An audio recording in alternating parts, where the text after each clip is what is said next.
সকল প্রিয় ছাত্রছাত্রীরা এডুইন্সের নতুন একটি ভিডিওতে সকলকে স্বাগতম। আজকে আমরা আরো একটি নতুন ভিডিও নিয়ে চলে এসেছি।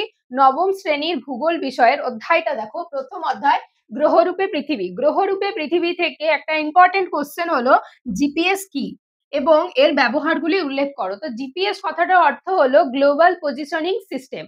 এর অর্থ কি, অর্থাৎ জিপিএসটা কি কাজ করে দেখো, অনেক সময় আমরা ফোনে বলে থাকি যে জিপিএস আছে, কেন কিভাবে এলো, এটার কাজ কি। জিপিএস হলো আমাদের যে 24টা কৃত্রিম উপগ্রহ রয়েছে, সেই কৃত্রিম উপগ্রহ দ্বারা মানে কৃত্রিম উপগ্রহতে অবস্থান নির্ণায়ক একটা রেডিও মাধ্যম হলো জিপিএস। অর্থাৎ জিপিএস দ্বারা ভূপৃষ্ঠের কোনো স্থানের অবস্থান নির্ণয় করা যেতে পারে এবং আরো এর অনেক ব্যবহার আছে। তো আজকে এই ব্যবহারগুলো সম্পর্কে আমরা আলোচনা করে নেব। দেখো, আমি ব্যবহারে প্রথম পয়েন্টটা লিখেছি সঠিক অবস্থান নির্ণয়। এই জিপিএস কে ব্যবহার করেই কিন্তু ভূপৃষ্ঠে কোনো স্থানের অক্ষাংশ, দ্রাঘিমাংশ, কোনো স্থানের উচ্চতা কতটা উঁচু নিচু সমস্ত কিছু কিন্তু এই জিপিএস এর মাধ্যমে ট্র্যাক করা যায় বা জিপিএস এর মাধ্যমে কিন্তু আমরা জানতে পারি।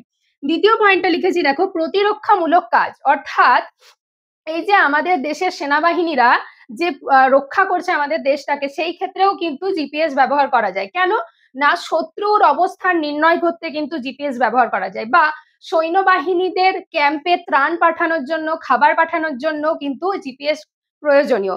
এছাড়াও কিন্তু সামরিক ক্ষেত্রে, যেমন যুদ্ধের গতিবিধি, কোথায় কখন যুদ্ধ হবে বা যুদ্ধক্ষেত্রের অবস্থান সবকিছু নির্ণয় করতে কিন্তু জিপিএস ব্যবহার করা হয়। পরের পয়েন্টটা দেখো, ম্যাপ প্রস্তুতিতে অর্থাৎ ম্যাপ তৈরিতে এই জিপিএস কেই ব্যবহার করে কিন্তু আমাদের যে মানচিত্র বা ম্যাপ সেগুলো কিন্তু তৈরি করা হয়ে থাকে।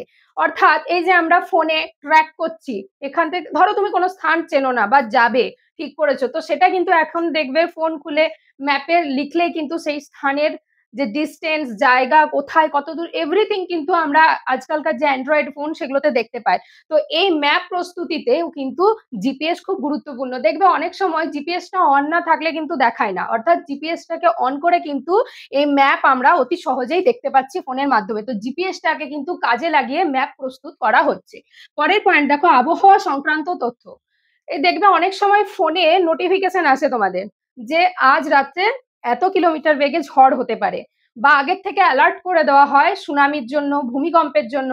অনেক সময় অত্যাধিক পরিমাণে বৃষ্টির জন্য একটা অ্যালার্ট মেসেজ আসে। তো এই অ্যালার্ট মেসেজটা কোথা থেকে আসে? আবহাওয়া বিজ্ঞানীরা কিন্তু অ্যালার্ট করে দেন কিভাবে? জিপিএস এর মাধ্যমে। জিপিএসটাকে ব্যবহার করে কোথায় কখন কিভাবে ঝড় বিদ্যুৎ, ঝঞ্ঝা বা বৃষ্টিপাত কতটা হতে পারে, তুষারপাত হতে পারে, বা কোনো স্থানের আবহাওয়ার কি পরিবর্তন হতে পারে, সমস্ত কিন্তু এই জিপিএস এর মাধ্যমে কিন্তু ব্যবহার করে জানা সম্ভব হচ্ছে। পরের পয়েন্টটা দেখো, মৎস্য সংগ্রহে।